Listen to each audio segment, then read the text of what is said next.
عرض کر دوں کہ ہم صرف واقف ہیں روزہ دن کا اور رات کو 1 گھنٹے کی تراویح. یہ بہت بڑا مغالطہ ہے، بہت بڑا مغالطہ ہے، بہت بڑا مغالطہ. روز اصل میں رمضان کا پروگرام کیا ہے؟ دن بھر کا روزہ اور رات کے اکثر حصے کو قرآن کے ساتھ لے کر جاگنا. لیکن حکمت خداوندی نے پہلے حصے کو تو فرض کیا ہے، دوسرے کو فرض نہیں کیا، اس کو ترغیب اور تشویق پر چھوڑ دیا. لیکن اس کی جو اہمیت ہے میں چاہتا ہوں کہ پہلے اچھی طرح اس کو سمجھ لیں آپ.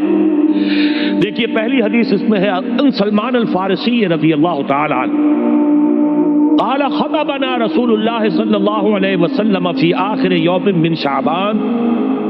حضرت سلمان فارسی سے مروی ہے، انہوں نے فرمایا کہ خطبہ ارشاد فرمایا ہمیں اللہ کے رسول نے صلی اللہ علیہ وسلم شعبان کے آخری دن. فقال، آپ نے ارشاد فرمایا، یہ خطبہ طویل ہے، میں نے صرف شروع کے چند جملے یہاں نقل کیے ہیں. یا ایھا الناس قد اظلکم شہر عظیم، اے لوگوں تم پر ایک بہت عظمتوں والا مہینہ سایہ فگن ہو گیا ہے. دیکھیے سایہ فگن سے وہ انگریزی کا محاورہ آپ کے ذہن میں آنا چاہیے، coming events cast their shadows before. ابھی رمضان شروع نہیں ہوا ہے، شعبان کا آخری دن ہے، تو وہ کمنگ ایونٹ جو ہے رمضان مبارک اس کا سایہ آ گیا ہے تم پر. اس لیے حضور نے وہ لفظ استعمال کیا قد اظلکم، ظلال کہتے سائے کو. قد اظلکم شہر عظیم، بڑی عظمت والا مہینہ ہے.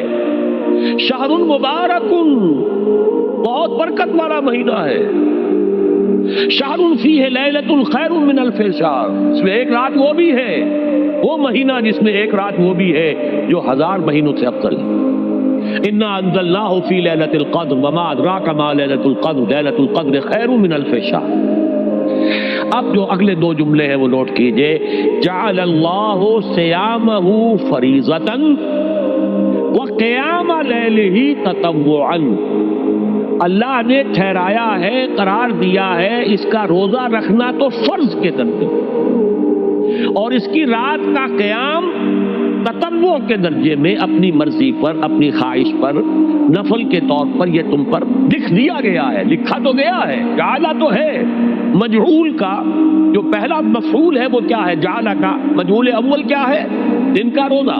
اور مجعول ثانی کیا ہے؟ قیام لیلہ، رات کو کھڑا رہنا. اب یہ رات کا کھڑا رہنا اس کی کتنی مقدار ہوگی؟ کہاں سے معلوم کریں گے؟ قرآن سے. جب یہ لفظ آیا ہے سورہ مزمل میں، یا ایھا المزمل قم اللیل الا قلیلا نصفہ او انقص منہ قلیلا او زد علیہ ورتل القرآن ترتیلا، یہ معنی ہے اے لحاظ کپل میں لپٹ کر لیٹنے والے، کھڑے رہا کرو رات کو سوائے اس کے تھوڑے سے حصے کے، یعنی آدھی رات یا اس میں تھوڑا سا کم کر لو، جسے پھر کہا مفسرین نے 1/3 رات کم سے کم. اور زد علیہ، یا آدھی پر بھی کچھ زیادہ کرو، یہ 2/3 رات ہو گیا.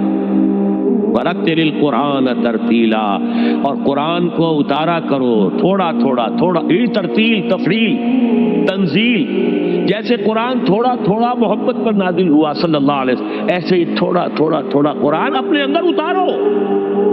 ہیمر اٹ ڈاؤن، اپنے ذہنوں میں اتارو، اپنے قلب میں اتارو. اس کے لیے رات کو کھڑے رہو. اور قیام اللیل کم سے کم 3 شب کے اوپر اطلاق ہوگا، اس سے کم پر تو اطلاق ہے ہی نہیں.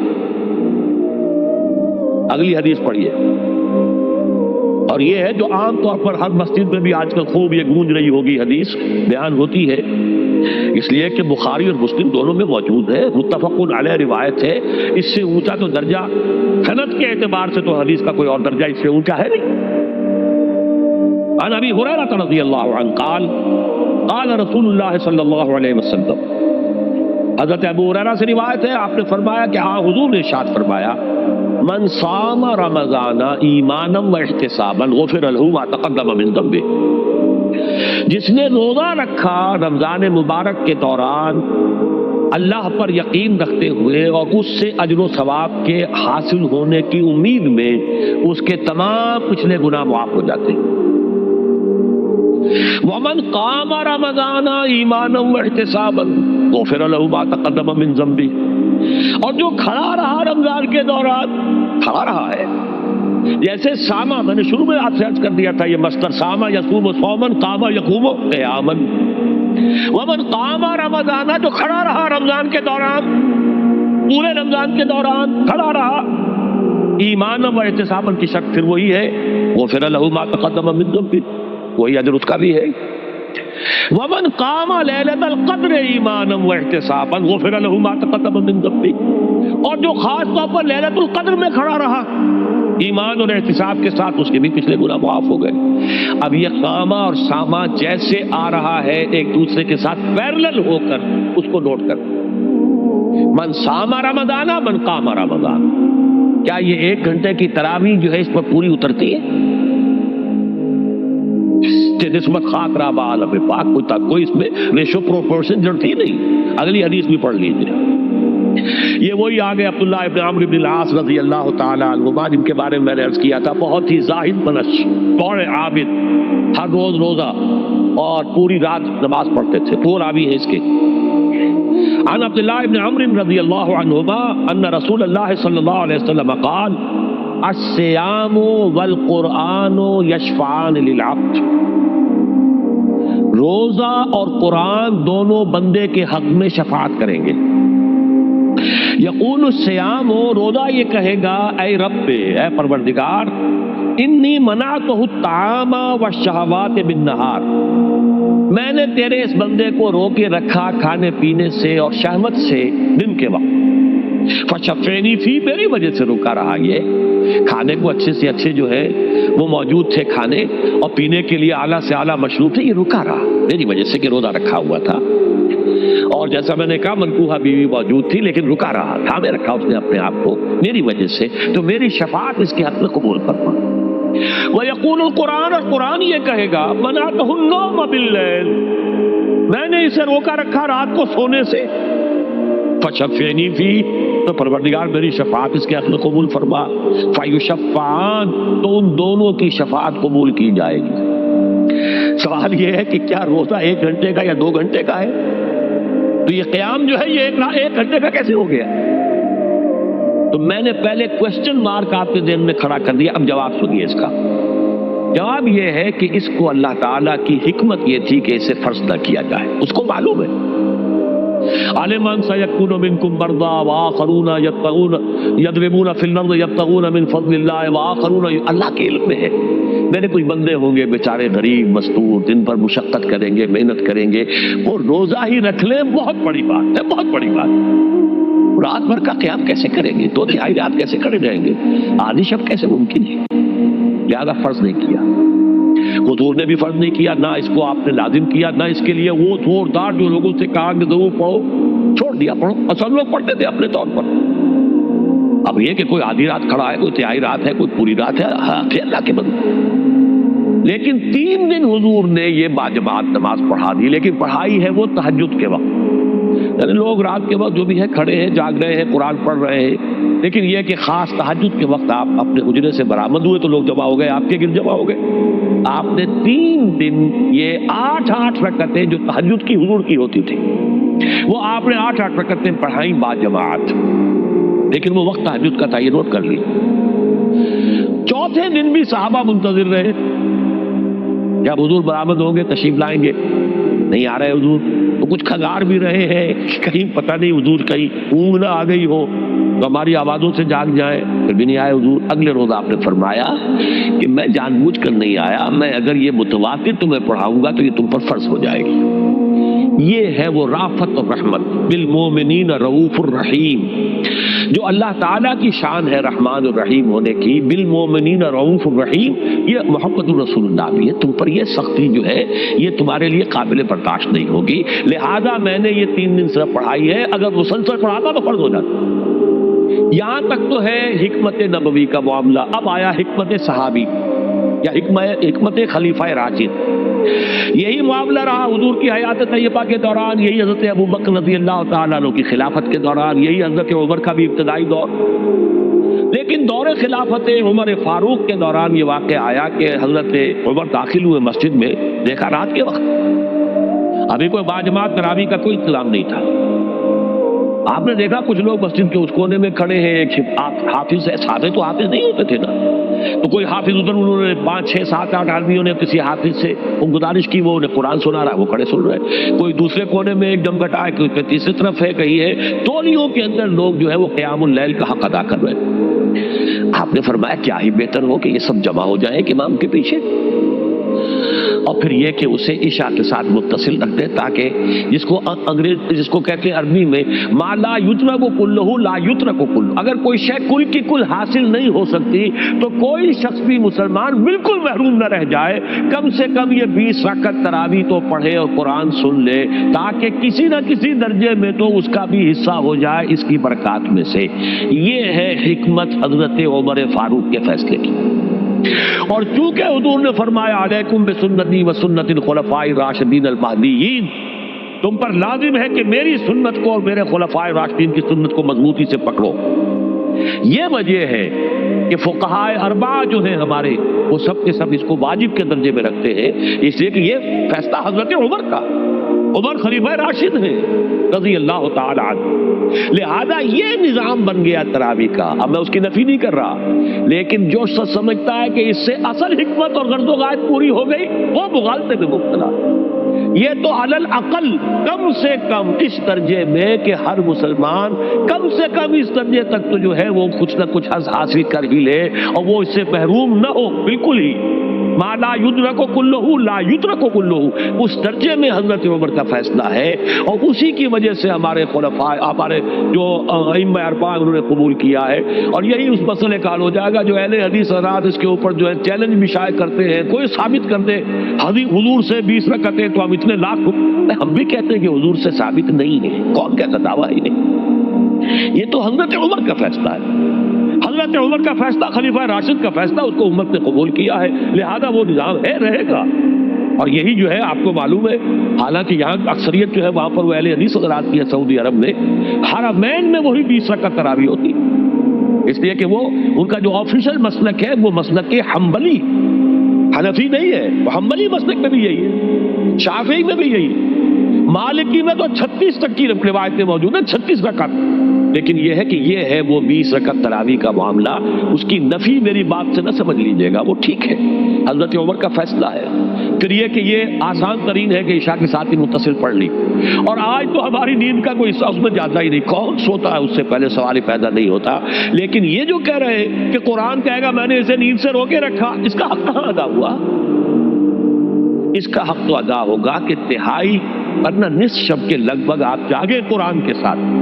اب سمجھیے اس کی غرض و غایت کیا ہے. اگر قرآن رمضان کا یہ دوگنا پروگرام سامنے آ گیا، اصلاً جو مطلوب ہے دن بھر کا روزہ اور رات کے اکثر حصے کا کم سے کم نصف شب جو ہے اس میں جاگنا قرآن کے ساتھ. اب اس کی جو حکمت اور غرض و غایت ہے وہ بھی اب آپ 2 درجوں میں سمجھ. رمضان کا اب 2 اچھا پروگرام، دن میں روزہ رکھو، اس روح کو مزمحل کرو، اس روح کو مزمحل کرو گے، اس میں جسم کو مزمحل کرو گے، حیوانی وجود کو، تو ہی اس روح کو کچھ ریلیف ملے گا.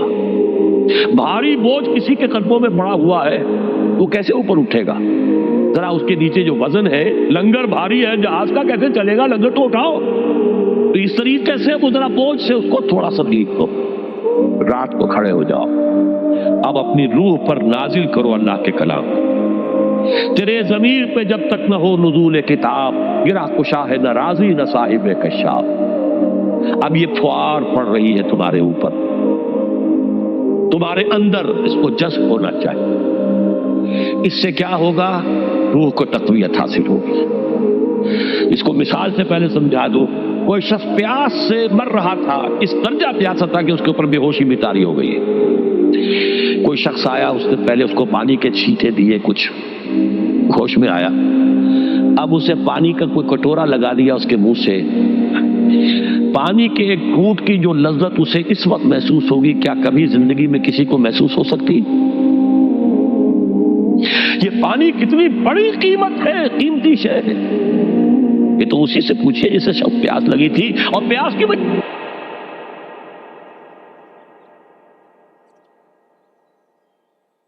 پہنچے ہیں، لہذا ہمیں وہ پیاس محسوس ہی نہیں ہوتی کہ یہ بھی واقعی میرے اندر کوئی پیاس ہے۔ روح بیدار ہوگی تو وہ پیاس جو اس کے اندر اب پیدا ہوئی ہے وہ کدھر متوجہ ہوگی؟ اپنے پروردگار کی طرف۔ یہ ربط ہے اگلی آیت کا، آپ پڑھیے وَإِذَا سَأَلَكَ عِبَادِي عَنِّي فَإِنِّي قَرِيبٌ۔ جب یہ روح بیدار ہو کر اپنے مرکز کی طرف متوجہ ہوگی، اپنے منبع اور سرچشمے کی طرف متوجہ ہوگی، اپنے مبدا کی طرف متوجہ ہوگی، تو اے میرے نبی صلی اللہ علیہ وسلم، جب میرے بندے آپ سے میرے بارے میں پوچھیں فَإِنِّي قَرِيبٌ، انہیں بتا دیجئے میں قریب ہی ہوں، کہیں دور نہیں، اس کی رگے جاں سے بھی زیادہ قریب۔ ہم قریب ہیں، جب چاہو ہمیں پکارو، جب چاہو دعا کرو، جب چاہو باریابی حاصل کر لو۔ ہم تو مائل میں کرم ہیں، کوئی سائل ہی نہیں۔ ہم تو ہر روز رات کے آخری گھڑیوں میں سمائے دنیا تک نزول فرماتے ہیں، اور ہماری طرف سے پکارنے والا پکارتا ہے حل من مستغفر فاغفر لہ، ہے کوئی استغفار کرنے والا کہ میں اسے بخش دوں؟ ہے کوئی مانگنے والا؟ حل من سائل فاعطیہ، ہے کوئی مانگنے والا جسے میں دوں؟ تم سوئے ہوتے ہو، ہم تو غافل نہیں، تم غافل، متوجہ تو ہو، آؤ تو صحیح ہماری طرف۔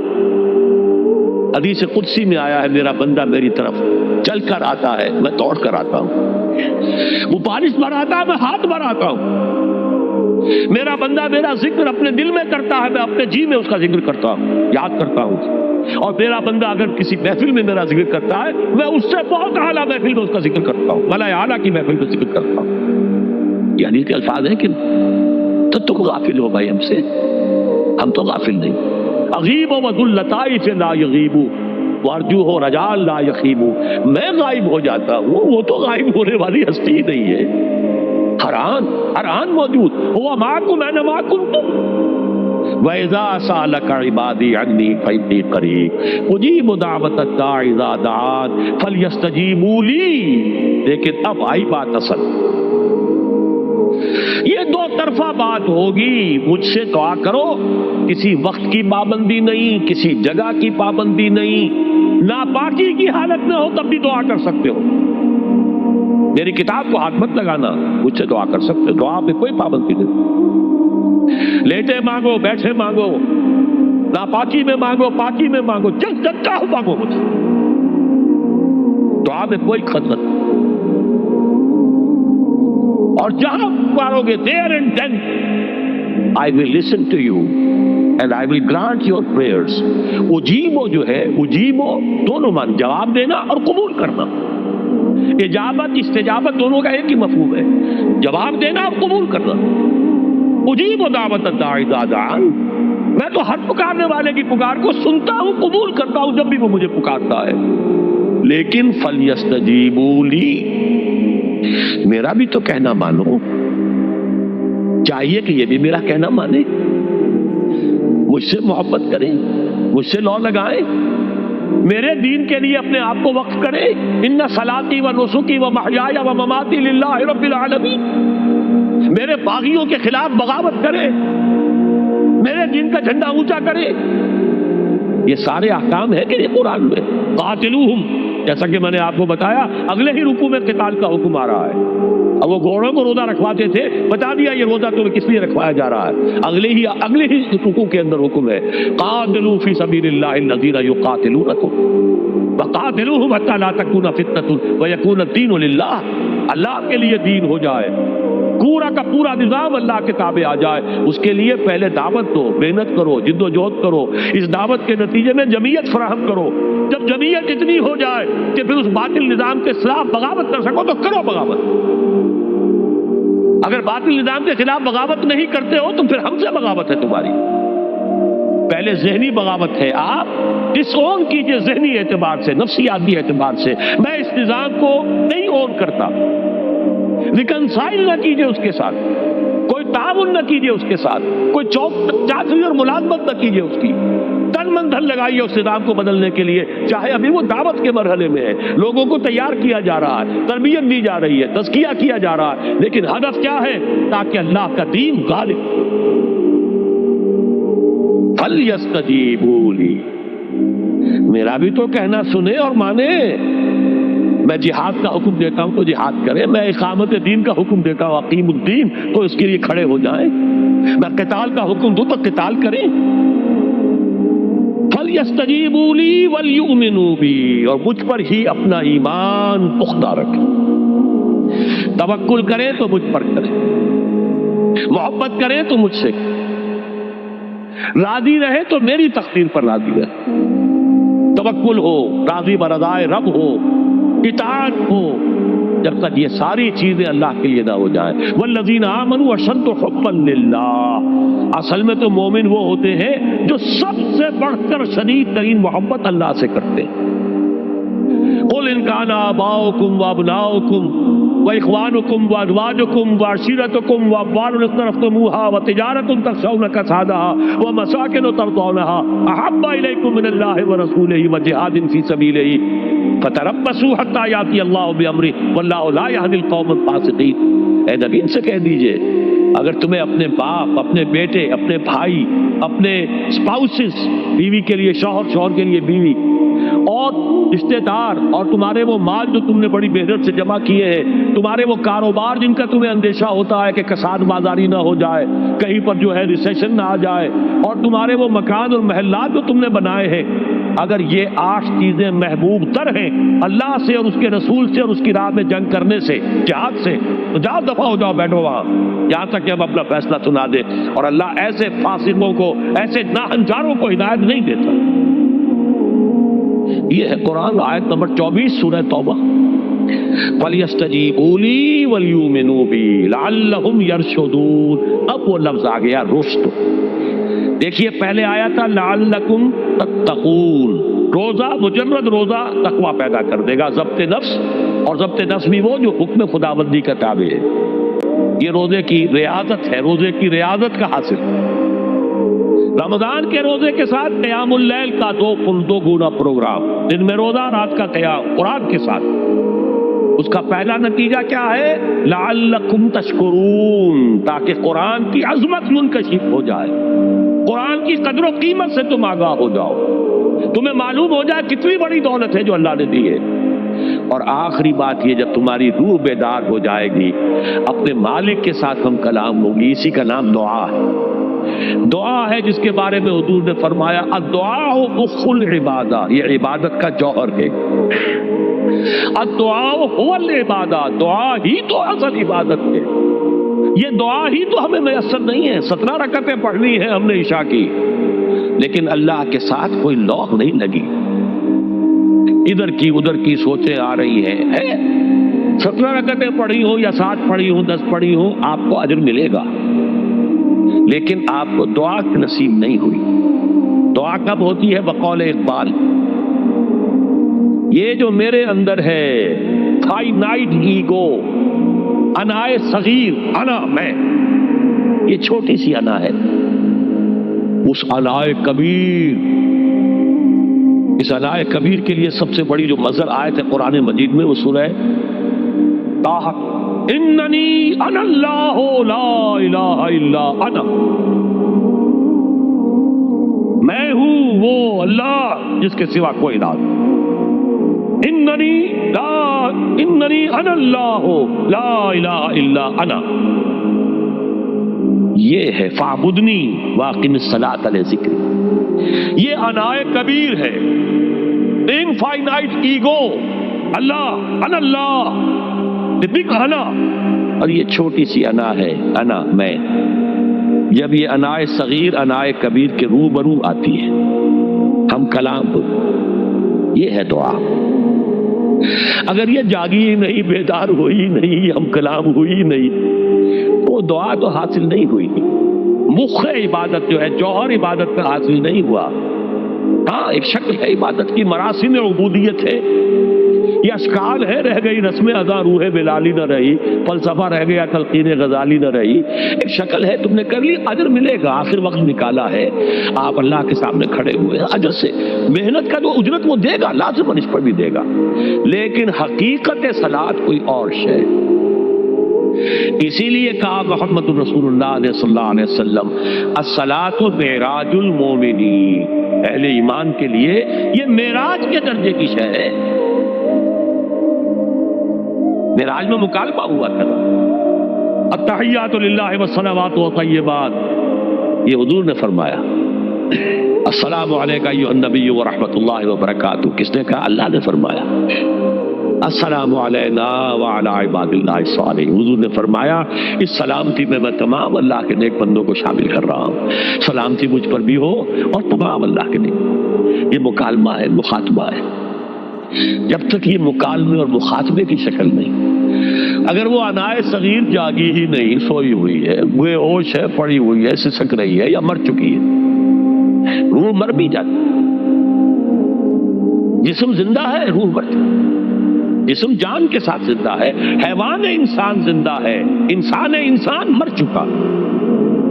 اس لیے قرآن کہتا ہے نبی یہ مردہ ہے، اموات غیر احیاء، یہ نہیں سنتے ہیں، یہ آپ کو سمجھتے ہیں آپ کے یہ بڑے غور سے سن رہے ہیں، نہیں سن رہے ہیں، یہ تو مردہ ہے، روحانی طور پر مردہ ہے، ان کی روح مر چکی ہے، یہ تو حیوان رہ گیا زندہ صرف، یہ چلتے پھرتے مقبرے ہیں، یہ چلتے پھرتے تعزیے ہیں، اس کے سوا کچھ نہیں۔ یہ ابو جہل کون ہے اور ابو لہب کون ہے؟ یہ حیوان ابو جہل ہے اور حیوان ابو لہب ہے۔ ظاہر بات ہے کہ آنکھ تو کتے کی بھی ہے اور بلی کی بھی ہے اور کان کتے کی بھی ہے، بلی کے بھی ہے۔ کتا بھی دیکھ کر گاڑی آ رہی ہے تو اپنے آپ کو بچاتا ہے، تم نے بچا لیا تو کون سا بڑا کمال کیا۔ وہ اندر کا انسان مر چکا ہے، یہ انسان اندر کا روحانی وجود یا مر چکا یا سسک رہا ہے یا دبا ہوا ہے، بے ہوش ہے۔ یہ بیدار ہو اور ہم کلام ہو، افلاک سے آتا ہے نالوں کا جواب آخر، کرتے ہیں خطاب آخر، اٹھتے ہیں حجاب۔